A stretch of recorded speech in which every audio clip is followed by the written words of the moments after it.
पश्तूनख्वा मिली अवामी पार्टी के चेयरमैन महमूद खान अचकज़ई के क़ौमी असम्बली में अपोजिशन लीडर नामज़द कयो पियो। अपोजिशन तरफ़ दरख्वास्त बाज़ाब्ता तौर ते सेक्रेटरी क़ौमी असम्बली की ऑफिस में जमा कराई वई। चीफ व्हिप आमिर डोगर, असद कैसर ऐं ॿियनि अॻुवाणनि दरख्वास्त जमा कराई। अपोजिशन के 74 अॻुवाणनि महमूद खान अचकज़ई के बतौर अपोजिशन लीडर नामज़द कयो। PTI जा 3 मेंबर अली अफज़ल शाही, उमर फारूक ऐं साहिबजादा महबूब सुल्तान मलिक मुल्क खां ॿाहिरि हुअण करे दरख्वास्त ते सही न करे सघिया। क़ौमी असम्बली के स्पेशल सेक्रेटरी मुश्ताक अहमद तरफ़ा दरख्वास्त वसूल एडवाइज़र ऑफिस दरख्वास्त के डायरी नंबर भी लगाए छो। KP जे अॻूणे वॾे वज़ीर अली अमीन गंडापुर जा हथियार ऐं शराब हथ अचण वारे केस में गिरफ़्तारी वारंट जारी। इस्लामाबाद की डिस्ट्रिक्ट एंड सेशन कोर्ट गिरफ़्तारी वारंट जारी करे छॾिया। सीनियर सिविल जज मुबशर हसन चश्ती की अदालत में केस की ॿुधणी। अली अमीन गंडापुर पेश न थियो। अदालत अली अमीन गंडापुर जा मुसलसल गैरहाज़ुरी सबब गिरफ़्तारी वारंट जारी किया। अली अमीन गंडापुर के गिरफ़्तार करे 28 अक्टूबर ते अदालत में पेश करण जो हुकुम। पाक अफगान जंगबंदी जा मुस्बत असर साम्हूं अचण लगा। 10 ॾींहनि खां बंद पियल पाक अफगान तोरखम बॉर्डर खुलण जा इम्कान वधी विया। ज़रनि जो चवणु आहे त इस्लामाबाद ऐं काबुल विच में सरहदी गुज़रगाह खुलण ते इतफ़ाक़ थी वियो आहे। उन ॾिस में कस्टम स्टाफ के फौरी तौर तोरखम टर्मिनल पहुचण की हिदायत जारी कई वई आहे। ज़रनि मूजिब कार्गो गाॾियुनि जी क्लियरेंस लाइ स्कैनर भी तोरखम टर्मिनल ते पहुचाए विया आहिनि त जीअं वापारी सरगर्मियुनि जे बहाली में वधीक देरि न थिए। बलोचिस्तान में चमन ऐं KP में अंगूर अॾा बॉर्डर पाक अफगान शिकतान सबब 10 ॾींहनि खां बंदि पियल आहिनि। जंहिं करे वापारी ऐं पैदल अच वञ मुकमिल तौर ते मुअतल आहे। सरहदी बंदिश सबब ॿिन्ही पासे ट्रांज़िट ट्रैक जूं केतिरियूं गाॾियूं फाथल आहिनि। गाॾियुनि में मेवा ऐं सब्जियूं ख़राब थियण करे वापारियुनि खे गरो माली नुक़सान थियो आहे। बरतानवी हाई कमिश्नर सिंध में अमन अमान की सूरत हाल ते गणती ज़ाहिर करे छॾी। संजय घर वज़ीर ज़यालंजार सां बरतानवी हाई कमिश्नर जनरल की मुलाक़ात, बेतरफ़े मामलनि ऐं सिक्योरिटी सहकार ते ख्यालनि जी ॾेवट। बरतानवी हाई कमिश्नर चयो त सिंध हुकूमत जो जदीद ऐं मॉडर्न पुलिसिंग जो विजन अहमियत जोॻो आहे। ॾोहरनि ख़िलाफ़ जंग में यकीनी कामयाबी जदीद टेक्निक्स ऐं उन जे दुरुस्त इस्तेमाल सां वाॻियल आहे। घर वज़ीर ज़यालंजार चयो आहे त हुकूमत आलमी तावन खे क़दर जी निगाह सां ॾिसे थी। पुरअमन महफ़ूज़ माहौल ऐं आज़ाद कारोबारी सरगर्मियुनि खे हथी ॾियण लाइ सिंध हुकूमत पुरअज़म आहे। रुस्तम जो कबीलाई दहशतगर्दी जो शिकार बणियल पीउ पुट जा लाश पोस्टमार्टम बाद वारसनि वाले घर में मातम बरपा। 2 ॼणनि खे अॻवा बाद क़तल कंदड़ जवाबदारनि खे गुलनि जा हारा पाराइण वारी वीडियो सोशल मीडिया ते वायरल। ॻोठु जुमे महर वटि ऑटो रिक्शा ते सवार नूरुल जतो ऐं संदसि पुटु अमीर खे हथियारबंदनि अॻवा कयो। हथियारबंदनि पीउ पुट खे क़तल करे लाश रस्ते ते उछलाए छॾिया। महर जतो तकरार तां पीउ पुट खे अॻवा बाद क़तल कंदड़ जवाबदारनि खे गुलनि जा हारा पाराइण वारी वीडियो सोशल मीडिया ते वायरल थी वई। वीडियो में ॾिसी सघिजे थो त जवाबदारनि खे बिटो क़तल करण ते मुबारकूं ॾिनियूं पियूं वञनि। पुलिस मूजिब वाक़ियो महर जतो तकरार तां पेश आयो।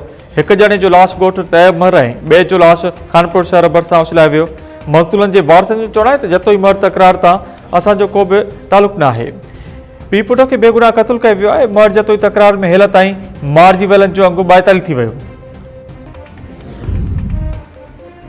सजावल जूणी जो भरिसां 2 वाटड़नि सूधो 7 ॼणनि जे क़तल बाद जतोई बिरादरी जी बिंदुरनि में छिकताण वधी वई। गरनि हथियारनि जी रिमाइश वक़्फ़े सां फायरिंग वधीक रतोछाण जो ख़दशो। पुलिस जहिड़ो टाण बदिरां ॻोठ खां 2 किलोमीटर परे बीठल।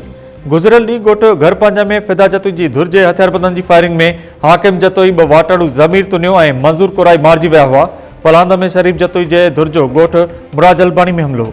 फायरिंग में फिदा जतोई, दीदार अल्लाह रखियो जतोई ऐं वसीम जतोई मारिजी विया हुआ। उबावड़ो में कबीलाई दहशतगर्दी जो शिकार बणियल 3 पोरियतनि जी जनाज़े नमाज़ अदा। लाश रखी धरणो। क़ौमी शरह ते धरणे सबब ॿिन्ही पासनि खां ट्रैफ़िक मुअतल। गाॾियुनि जूं कतारूं लॻी वियूं। हथियारबंदनि गुज़िरियल ॾींहुं लांगो रोड ते खीर खपाए वापसि ॻोठु वेंदड़ पोरियतनि असलम अयूब ऐं राणो दोदो खे फायरिंग करे क़तल कयो हो। कराची में बेरोज़गार पीउ माशी बदाली खां तंग थी पंहिंजी 2 मासूम धीअरुनि खे कोई क़तल करे छॾियो। पुलिस जो चवणु आहे त शदीद माली दबाव ऐं कर्ज़ में मुब्तला जवाबदार तेज़दार औज़ार सां पंहिंजी न्याणियुनि जा गला कटे छॾिया। पुलिस मूजिब नॉर्थ नाज़िमाबाद जे कोसर न्याज़ी कॉलोनी में पीउ पंहिंजी 2 मासूम न्याणियुनि 10 सालनि जी ज़ैनब ऐं 11 सालनि जी आलिया खे कोई क़तल करे छॾियो। जवाबदार अकबर खे गिरफ़्तार करे संदसि कब्ज़े मां क़तल में इस्तेमालु थियल हथियार हथ कयो वियो। पुलिस मूजिब इब्तिदाई जांच दौरान मालूम थियो त जवाबदार माली दबाव ऐं कर्ज़ में मुब्तला हो। जवाबदार ते मुख़्तलिफ़ कमेटीज़ जो कर्ज़ हो जेको बेरोज़गारी सबब अदा न करे सघे पियो। घोटकी के वकील उबैदुल्ला घोटो की न्याणी के अगवा वाक़े के ड्राफ्ट न बाद अॻूणे MP शेरियार ऐं संदसि पुट समेत 7 ॼणनि ख़िलाफ़ नारी जे अगवा जो केस दाख़िल। सुप्रीम कोर्ट जे वकील उबैदुल्ला घोटो जी फरियाद ते सेक्शन थाणे ते पुलिस केस दाख़िल करे छॾियो। केस में अॻूणो MP शेरियार शर संदसि पुट जहांगीर इम्तियाज़ शर बुलोशर ऐं गुलाम अली शर समेत 7 ॼणा नामज़द। फरियादी FIR में जणायो त जाम में ताबड़र हमले केस में वकील हुउसि, जंहिं केस में सेशन कोर्ट ऐं हाई कोर्ट मां शेरियार शर ऐं ॿियनि जी ज़मानत रद्द कराई हुई। ज़मानत रद्द कराइण बाद जवाबदार शेरियार शर ऐं ॿिया मूंखे ऐं मुंहिंजे ॿारनि खे नुक़सान पहुचाइण जी धमकी ॾींदा हुआ।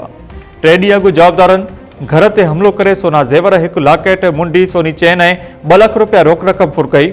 जवाबदार फ्लोट करण बाद मुंहिंजी न्याणी इरम घोटो खे ज़बरदस्ती अगवा करे खणी विया। Sindh high court Sukkur bench Sindh workers welfare board मां बद इंतजामी, करप्शन ऐं लेबर कॉलोनी मां गैर कानूनी कब्जा ख़त्म कराइण जो हुकुम ॾेई छॾियो। अदालत पारां वर्कर्स वेलफेयर बोर्ड जे डायरेक्टर एहतिशाम खान ख़िलाफ़ एंटी करप्शन ऐं डिपार्टमेंटल जांच करे कार्रवाई जो हुकुम। जस्टिस ज़ुल्फ़िकार सांगी ऐं जस्टिस रियाज़त साहड़ ते बदल आइनी बेंच केस जी ॿुधणी जो लिखत में आर्डर जारी करे छॾियो। चीफ सेक्रेटरी सिंध लाॻापियल अमलदारनि खे जामे तामीरी रिपोर्ट जमा कराइण जो पिणु हुकुम।